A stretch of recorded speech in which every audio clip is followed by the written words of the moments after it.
This is the story of my great-grandfather and his role in World War I. My great-grandfather went to college at Clark College, now Clark University in Worcester, Massachusetts.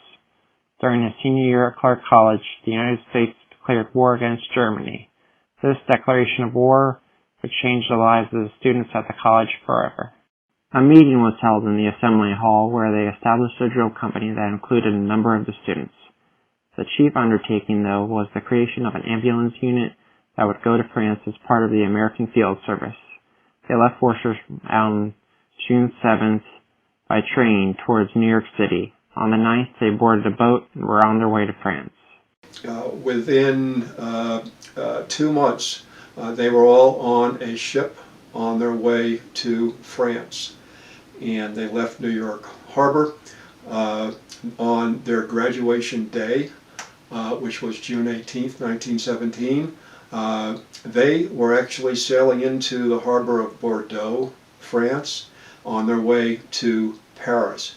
And 2 days before that, one of the stories that he used to tell us was of a U-boat, a German U-boat that was sighted off the bow of this steamship that they were all on. And this was a passenger steamship. It wasn't a troop ferry. It was included all sorts of different passengers, including the W.K. Vanderbilt, who was a very wealthy man from New York. He and his family were on the boat headed to France. The alarms went off on this boat.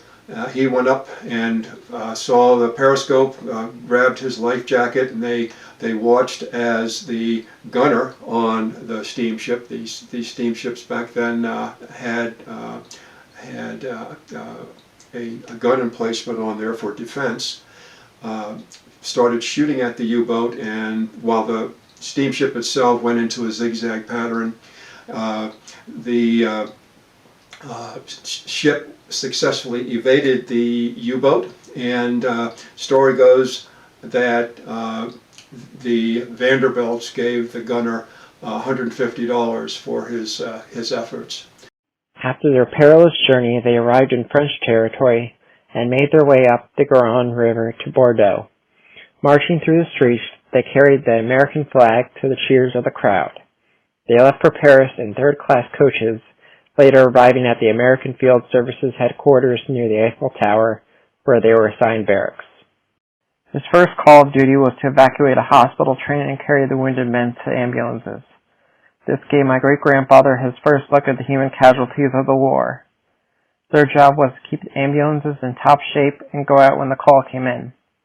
There would be various calls to evacuate more hospital trains and deliver the wounded to hospitals in the area. Shortly after reaching Menelator, 3 of us were sent on to Mandray, where our nearest dressing station was located. The boys had had a terrible time. Things had been very quiet when suddenly at 3 a.m., April 20th, the Germans opened on Mandray and the roads beyond with gas and shells.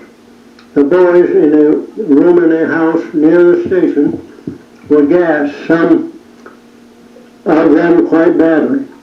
By the time I arrived, after going up to that station at a flying clip, Anderson going as aide, all the roads grew to me, and with shells breaking in the fields on each side, the boys were in the dressing station at Abry. My great-grandfather and the others would continue to go on risking their lives serving, my great-grandfather specifically having a close encounter. At one point, they were at a location that was, they were on their way to Argonne, which is where the fighting was at the time, and he recounted a story where he was broken down at an intersection. This was a place that he and his colleagues called Dead Man's Curve, and he had a flat tire there.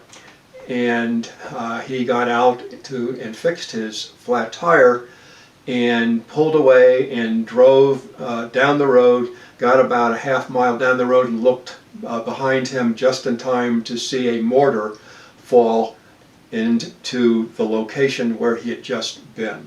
My great-grandfather would be moved around from area to area, helping the wounded. Eventually, he received the news of an armistice. The lieutenant says that we are to go home in April. Several men were to have been detached to go in March, and the section filled up. He pleaded, however, and so kept us together. We drive cars in, being about 6 hours in Paris to fix up our belongings. He would leave and come back to the United States, but his service in World War I would always be a part of who he was. And he was always reminding us of what Veterans Day was or is, that it is a remembrance of the original Armistice Day that was when World War I essentially ended, when the peace treaties were signed. My great-grandfather passed away on January 17, 1991, leaving behind a life full of service to his country.